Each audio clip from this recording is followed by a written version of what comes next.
कहते हैं happiness is the key of success. इसके पीछे के लॉजिक को समझते हैं। हम दो ही तरह के मूड में हो सकते हैं।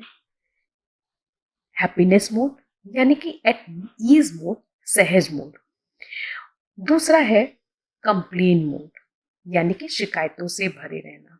और हम एट अ टाइम एक ही मूड में हो सकते हैं। जब हम कंप्लेन मूड में रहते हैं, शिकायतों से भरे हुए मूड में होते हैं, तब हम ऑटोमेटिकली रिजेक्टेड मूड में हो जाते हैं। यानी कि सभी चीजों को अपने से दूर करते होते हैं। जब हम कंप्लेन मोड में होते हैं, ऐसे में हमारी रिक्वायरमेंट को पूरा करने वाली, फुलफिलमेंट देने वाली, डीप डिजायर को, डीप चाहतों को पूरा करने वाली भी तरंगे हमारी तरफ आती हैं। क्योंकि हम रिजेक्टेड मोड में हैं, तो हम उनको दूर कर देते हैं। और इस तरीके से जो हमारी रिक्वायरमेंट होती है या डीप डिजायर होती है, वो सब चीजें भी पूरी नहीं होती और फिर हमें अंत में एक पेन की फीलिंग होती है। इसी के अपोजिट जब हम हैप्पी मोड में होते हैं, यानी कि एट ईज मोड में होते हैं, सहज मोड में होते हैं, तब हम एक्सेप्टेंस मोड में होते हैं।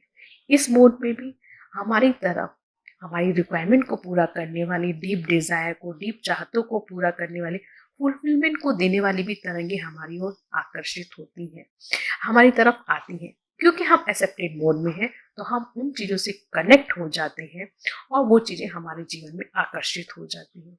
इसीलिए कहा जाता है कि happiness is the key of success.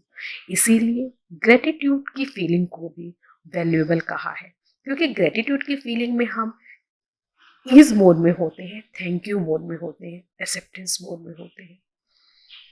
और बाहर में बहुत सारी चीज़ें होती हैं, उसमें से जो चीज़ हमारी से कनेक्ट होती हैं, हम उनको चूज कर लेते हैं और बाकी चीज़ों को हम छोड़ देते हैं। और दूसरी बात, जो चीज़ें होती हैं उनमें से बहुत कुछ हमारे मन के हिसाब से होता है, बहुत कुछ ऐसा है जो हमारे मन के हिसाब से नहीं होता, तब है दूसरों के मन के हिसाब से हो रहा होता है।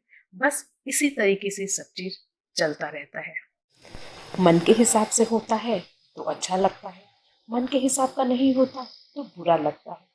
लेकिन जब हम इन बातों को समझ रहे होते हैं, तो डीप पेन नहीं होता, डीप सफरिंग नहीं होती। और कई बार ऐसा होता है कि कहीं कुछ हमें तकलीफ हो भी रही होती है, तो कहीं ना कहीं वो हमारे लिए कुछ हमारा ही बेहतर का कुछ अच्छा रास्ता खोल रही होती है। हमारे मन में एक प्रश्न उठता होगा कि अगर कोई चीज़ गलत हो रही है तो उसको कैसे एक्सेप्ट कर लिया जाए। सबसे पहले तो हमें ये देखना होगा कि हमारे मन के हिसाब से नहीं हो रही इसलिए हमें गलत लग रही है, या वास्तव में गलत है। जैसे कि कोई शोषण कर रहा है, तो वास्तव में वो चीज गलत है, उसका विरोध होना चाहिए।